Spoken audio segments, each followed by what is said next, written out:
We're going to have instead of a usual Torah discussion, we're actually going to be continuing what we did on Thursday night. We're going to be looking at some modern artists' portrayal of Jerusalem and seeing what insights they might hold for us today, this Shabbat, as we celebrate Jerusalem in the life of the Jewish people.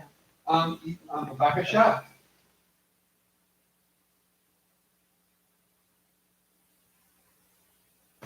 You're welcome.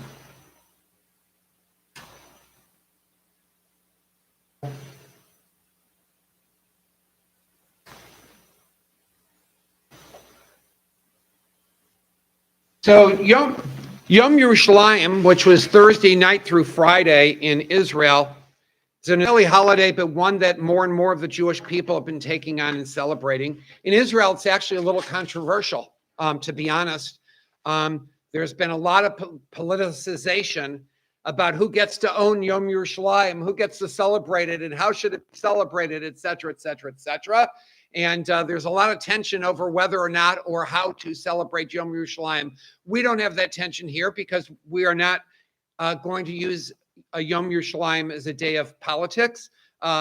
We are using it actually to think about the power of Jerusalem in our history. We spoke on Thursday night about how much Jerusalem has been remembered by us. We saw in our prayers, even when we take out the Torah reading, before we take it out and after we take it out, we remember Jerusalem. But we also remember Jerusalem at weddings. A traditional explanation for the breaking of the glass is it recalls the Jerusalem. We actually have Jerusalem at the end of Yom Kippur, after the final shofar blast, and at the end of the Seder, we say L'Shana Haba B'Yerushalayim, next year in Jerusalem. So Jerusalem's always been in our consciousness. And as we look at these pieces of art and think about the thousands of years that Jerusalem has been vital to us, we want to think about, I'm not an artist. I was not an art major, so I can't tell you everything there is to know about art. But I want us to look at these pictures and think about what is the artist trying to communicate about Jerusalem, and what in the artwork might lead us to say that or think that. Does anything in this picture relate to anything in your experience of Jerusalem, whether your experience has been live, that you were actually there, or that you have some experience of reading about Jerusalem or seeing Jerusalem on TV or in movies, whatever your knowledge or feelings are. And third, what kind of mood does this piece of artwork get you to feel? And what in the artwork gets you to say that? So that's really our focus on these pieces of art. This first piece that we're going to look at is a rainbow over Jerusalem. Gregory Kohelet, who actually lives in Amsterdam today, but did live in Israel for many years. He was actually born in Uzbekistan. He's a mixed media artist as well as a poet and writer. He actually emigrated to Israel, I think, in 1990. So as an adult who is about 36 years old, double high. He was greatly influenced by the spiritual splendor of Jerusalem. And those of you who have been there know what I'm speaking. And he actually had an interest in Kabbalah. He actually has sort of we'll talk about that later. This particular piece is 18 by 21 inches. So it is about a foot and a half, by a foot and 3/4. It's not that big. But let me tell me what you see or how you relate to this painting. Any reactions? Yes. I'm seeing the domes amongst housing. Interesting. Domes among housing. So if a house is felt or seen as if it has its own kind of dome, what does that tend to say to you? The domes they're part of religion. Mm-hmm. The different domes are recognized for different religions. Beautiful. So this painting doesn't necessarily specify, it's hard to tell any particular religion with a dome, and yet all those domes are there, and they're mixed in with houses seemingly, and near the houses, so that religion and life are sort of all in sync with each other. They're all one. So thank you for highlighting that in this picture. Thank you, Phil. Anyone else have a reaction to the picture? Anything about the colors or its mood? Why it might be called rainbow over Jerusalem? That you tell me. Well, the rainbow is the colors of the picture. You have your different colors. That's the reflection of. So thank you, Phil, for offering that. So you see the colors. It almost is like the sun and the rainbow are shining down, causing a rainbow effect in the life of Jerusalem. And if you've ever been to Jerusalem, it is sort of a rainbow of people and cultures and languages. On any given day in Jerusalem, I don't really have the statistic, but I'll bet there are maybe 80 different languages you could hear in the streets, because there are so many Jews who have come from all corners of the world. I mentioned on Thursday night, we did an artist who came from Bombay, and an artist who came from Germany, and an artist who came from Argentina, and an artist who came from Moldova. We had from very, very different kinds of backgrounds. An artist whose family had gone to Israel after the expulsion from Spain in 1492. So just among artists, you have different people who have different backgrounds and cultures that they express. So the rainbow is there. Myra?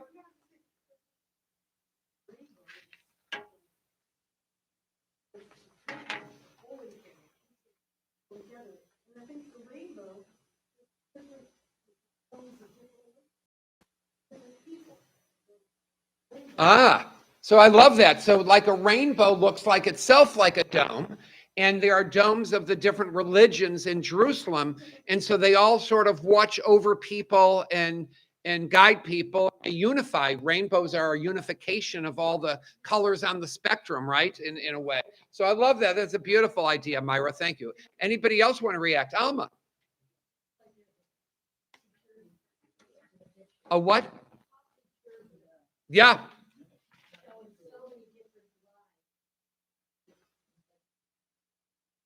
Yes, and it's interesting that you said that, because some of the houses, it almost looked like eyes peering out. It almost looked like faces. So the people, the architecture, the spirit, and the actual people are all sort of seen here in a way as contributing to the idea of rainbow. It's a community. Yeah, I love that. Evan?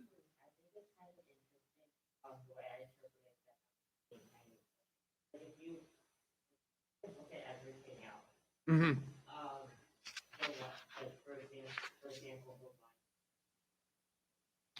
of looks like it's in place, and yet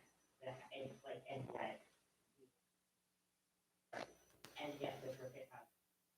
This is so I think possible that even though it's still not in one. Mm-hmm.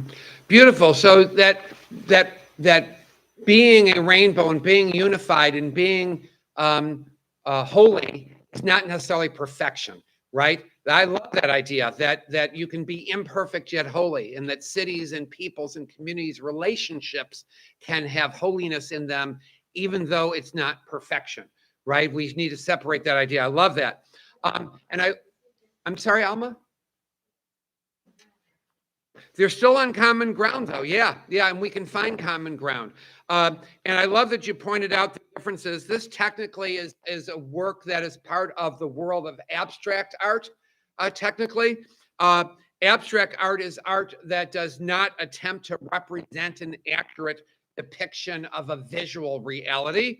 This is not to scale. It's not an actual bas relief map or a photograph of actual home, but instead they use abstract art tends to use shapes and colors and forms and gestural marks to achieve a kind of effect, and the effect that it tries to give is going to be more meaningful emotionally and spiritually than just for these artists than a simple photograph that might be more realistic, right? It's not meant to be an actual representation in any event. So I'm glad you pointed that out. So that is our first our photograph. Let's put that aside and go to another, because I actually have 5 paintings. I don't know if we'll get to all of them, but they're all sort of interesting. This second one is from Nachum Gutman, who was born in what is today sort of, well, it's actually the Republic of Moldova, but it was sort of like the part of Russia that was Romania. So it's that part of Europe. His father was actually a Hebrew writer and educator who wrote under the name of Ben Sion. And the family moved to Odessa, part of the palace settlement, which was the center for Hebrew activity, during a time where most Jews spoke Yiddish and not Hebrew. And then he went to Palestine when it was under the Ottoman Turks in 1903.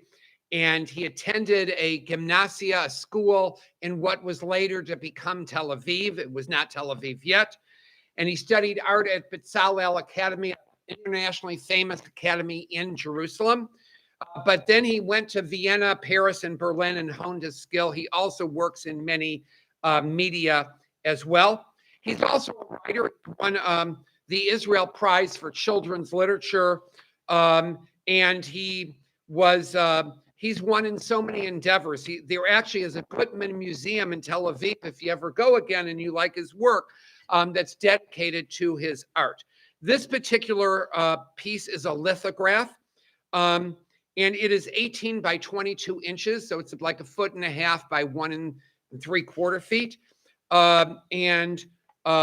Tell me your reaction to this painting. Anybody want to react? What do you see? What do you feel? Well, unlike the first one, this seems more separation.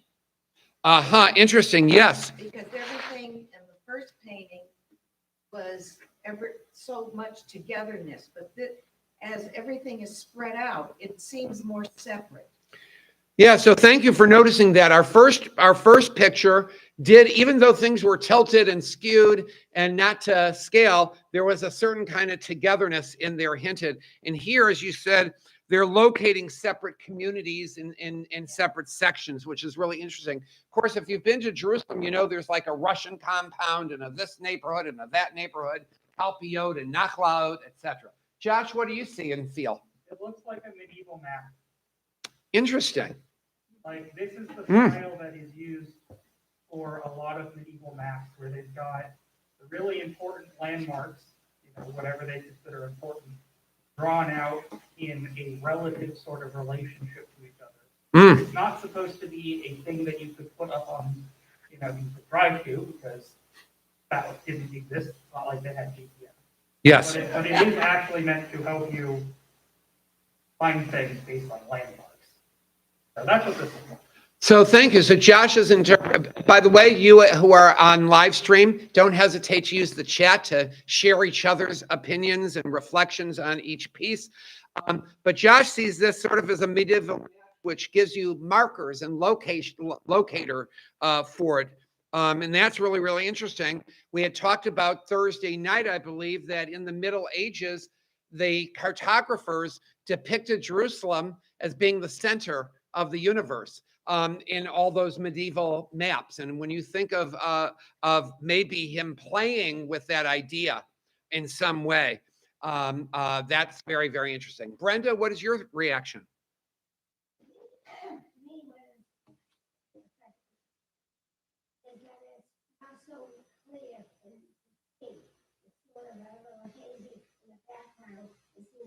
It has to grow and become more powerful.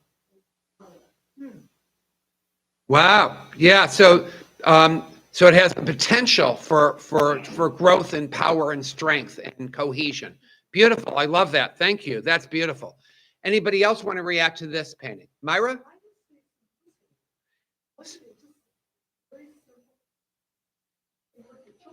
Yeah.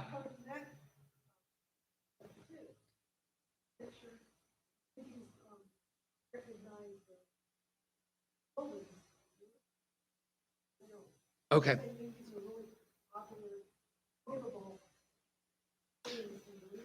So it's really, really interesting. So thank you for pointing out the simplicity of it. And Jerusalem's awesomeness does have a certain kind of simple majesticness, right? When you think about it. But yeah, some of the buildings are recognizable, I think. For me, I see the Russian Orthodox Church I see the Tower of David and Dome of the Rock. So each of those represents a different religious group, right? The Russian Orthodox Church, which is Christian, the Tower of David could be seen to represent modern Judaism, and the Dome of the Rock is Islam. But I also like that there is a certain kind of starkness, but yet in the foreground, you start seeing more greenery, as if nowadays we're greening Jerusalem. We're making it more whole and healthy, or at least it has potential for that greenery, if you will. Whereas it came out of dust and dirt, if you will, right? It was always sort of, in fact, when Mark Twain went there in the 1890s, he came back and talked about how desolate Jerusalem was, and that it would never be anything, right? If you read his In Innocents Abroad, his whole description of the land of Israel, it really is sort of sad. And now we see it growing. I'm wondering at what point Nachum Gutman did this drawing. It might have been a pre-state drawing to some degree. I really don't know. That's really, really interesting. But you can see he uses a variety of colors here. There are some nondescript buildings, but there are some buildings that could be markers, both iconic buildings and regular ones. And there is that variety and distinctiveness in there. There are distinctive cultures in Jerusalem. Let's move on to our next painting. This one is by the artist Ari Azini. He was a German-born artist who is Israeli. He's actually a watercolor person. Basically, most of his stuff is watercolor. He has some 3D mixed media pieces as well. This particular piece is part of a series of the Sheva Minim, of the 7 species that are seen to be particularly part of Eretz Yisrael. You find it in Deuteronomy 8:8. Eretz chita, usaora, vegefenu te'ena, etc. So it's the wheat, barley, etc. This particular one is rimon, which means pomegranate. And each of his pictures sees Jerusalem through the lens of a different fruit. So he takes some of the symbolism and the idea of the fruit and tries to look at Jerusalem through the lens. So we're seeing that Jerusalem in this photo, on this picture, through the lens of pomegranate. So I just find the whole idea to be fascinating, but the Sheva Minim are something that Israelis really know. This is 19.5 by 27.5 inches. So it is 1 3/4 by over 2 feet. So it's a little larger than the other ones we've been seeing. This is a watercolor. So anybody want to react to this, to what you're seeing, what your thoughts are? It does have that sort of pomegranate kind of tinge color throughout Jerusalem. Yes, absolutely.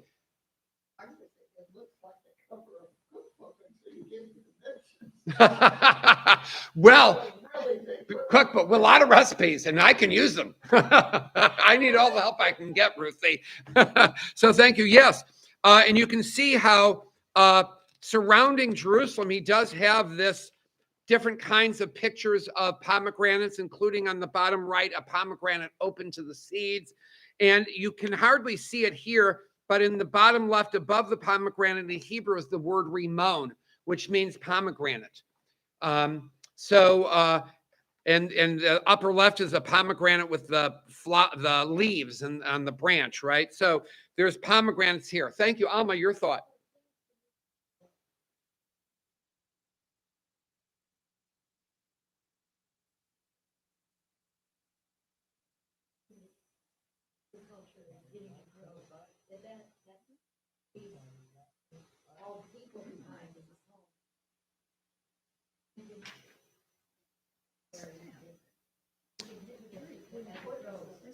I love that.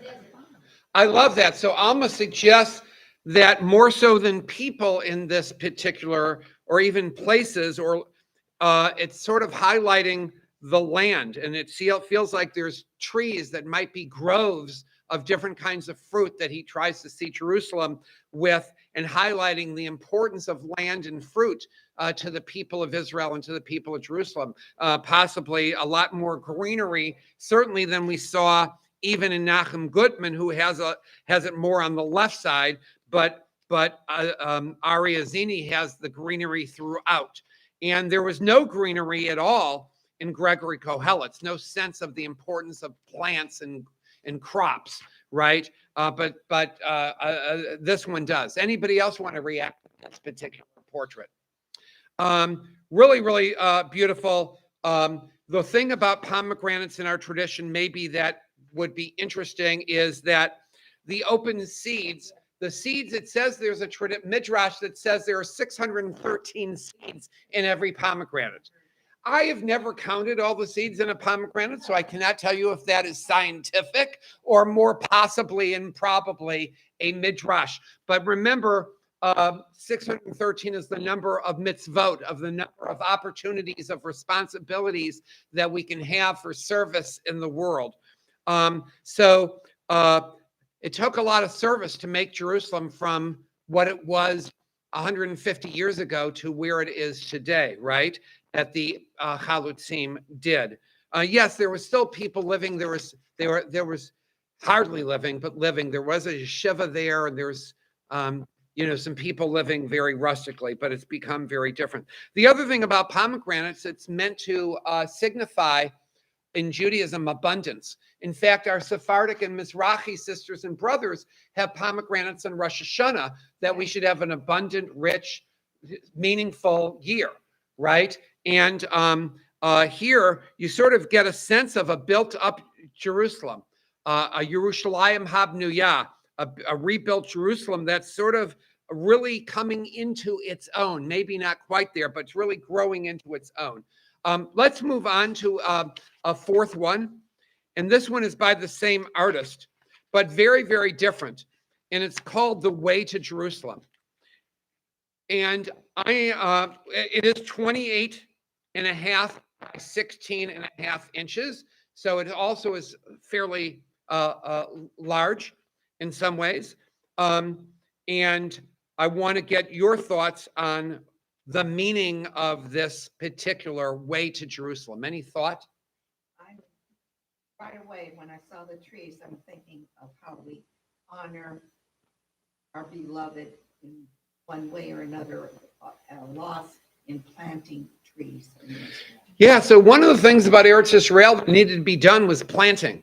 And the Jewish National Fund was begun, I think, 1907, was it, by Israel Shapira, and has since been a force for helping grow and make the wilderness bloom in many, many ways. So most of the forests that are there were not there in 1850 or even 1870 or even 1900. Most of the trees that are there have been because the Jewish National Fund planted them. So I love that you said that, and that's a very Jewish thing to do, is to plant a tree with the JNF in Israel. And they actually have records of each tree and who planted it in honor or in memory of etc. So you can actually, I don't know if they did that in 1907, but they have been doing that. So I know we had a young person who passed away in my first congregation, and we actually planted 2 groves, actually.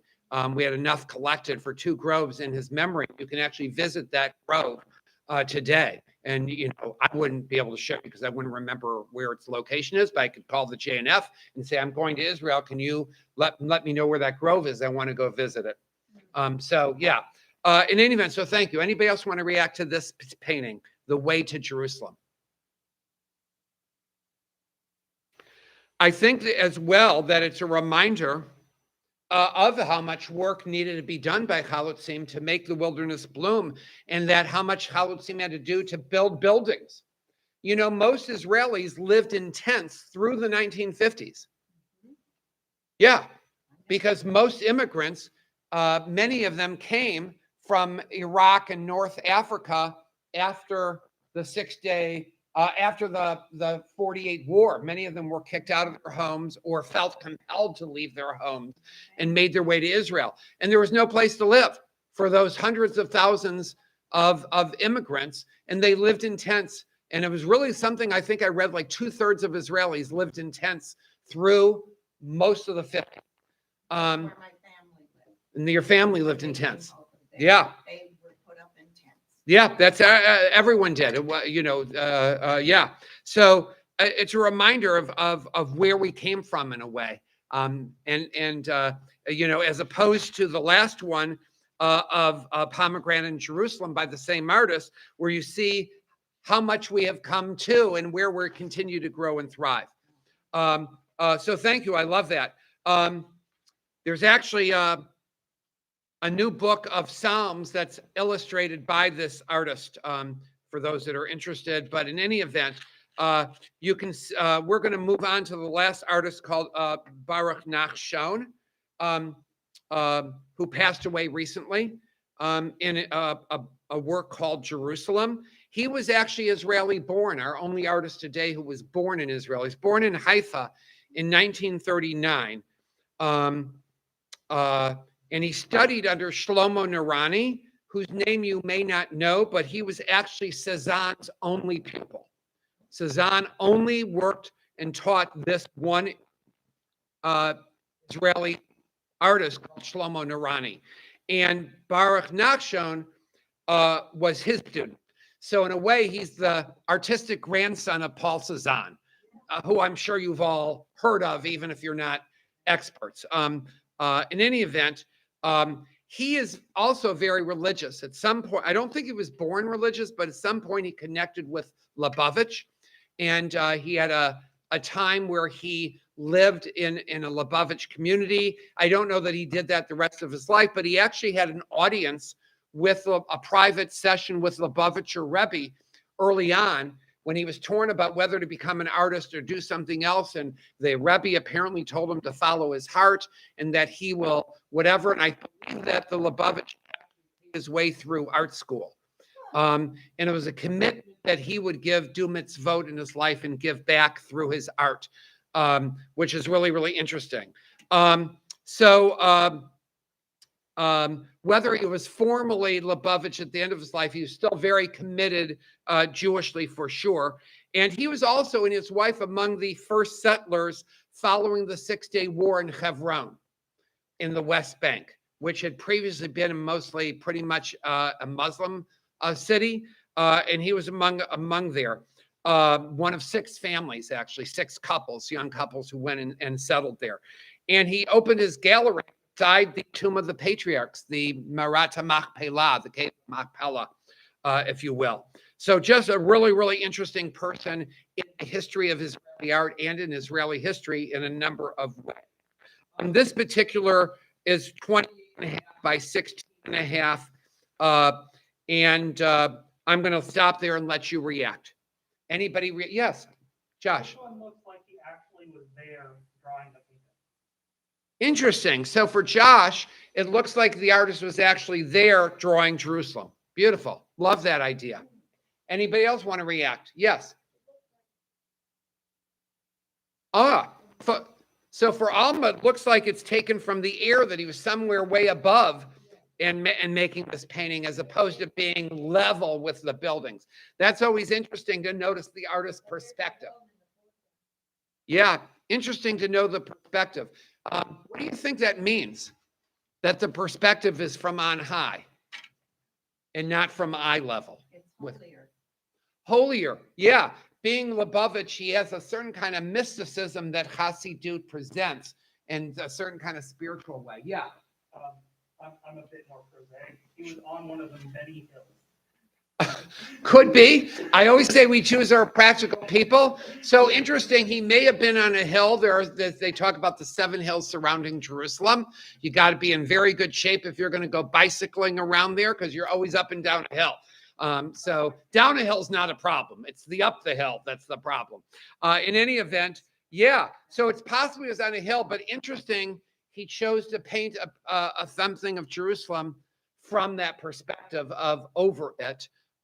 Whether he was physically on a hill or he just chose that perspective, or both. He wanted to get that perspective, but draw it because he wanted to give something maybe a little more ethereal looking in the drawing, something a little bit more spiritual.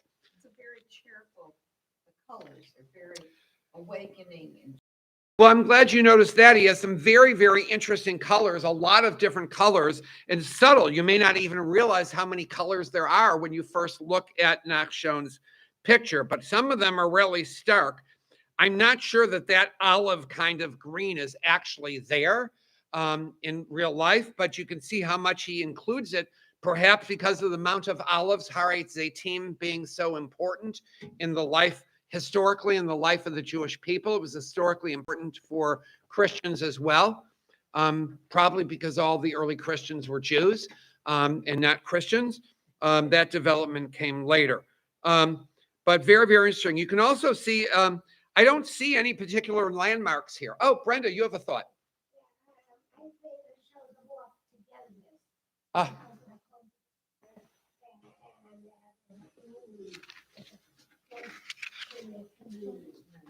Ah, beautiful. So it shows a little togetherness and close-knitness, yes. And towards that end, however, whatever his devoutness was to Chassidut, it's really interesting. You don't really see anything that's religion-specific, or at least my eye can't. there's domes in the front. There's domes, but they aren't specific to anything. It's not like there's a cross or a crescent on them that might locate them as being specifically X, Y, or Z. Gotcha. Yeah. And sometimes domes, roof are a thing of non-religious buildings too in Israel. You definitely see that as well. It's really just very, very interesting that for a religious person sees it possibly, as Brenda suggests, a unity of all the peoples there. Doesn't mean they give up their specific religion or their doesn't mean that different peoples give up their specific cultures or languages. It just means that they can live in unity. Perhaps the different colors suggest differences, unity among diversity, in diversity, but yet unity. Yes.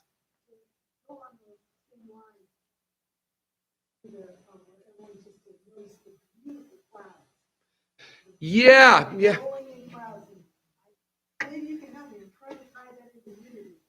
Well, what I see, and you might think differently, Meyer, but I love that you pointed out the rolling clouds and how beautiful they are. But you get a sense from his portrait of Jerusalem, even though he's looking down and not up, he actually suggests a closeness between heaven and earth with the clouds. Right? There's a unity of heaven and earth and a closeness there.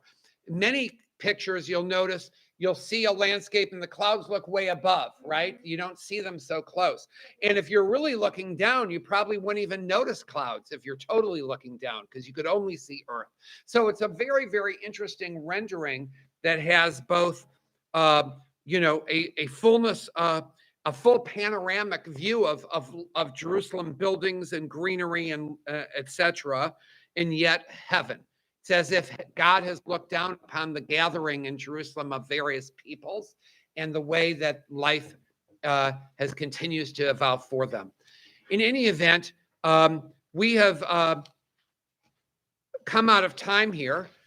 Just to review, we've seen an artist from Uzbekistan, an artist from Romania, an artist who was born in Jerusalem, an artist who was born in Germany, all with very different kinds of ways of looking at Jerusalem, but all which have a certain kind of vibrancy to them and a kind of sense of unity and hope, and certainly their own vision of it. I hope that you found this meaningful. I hope that it connects to your experience of Jerusalem and perhaps think about when we think of Jerusalem.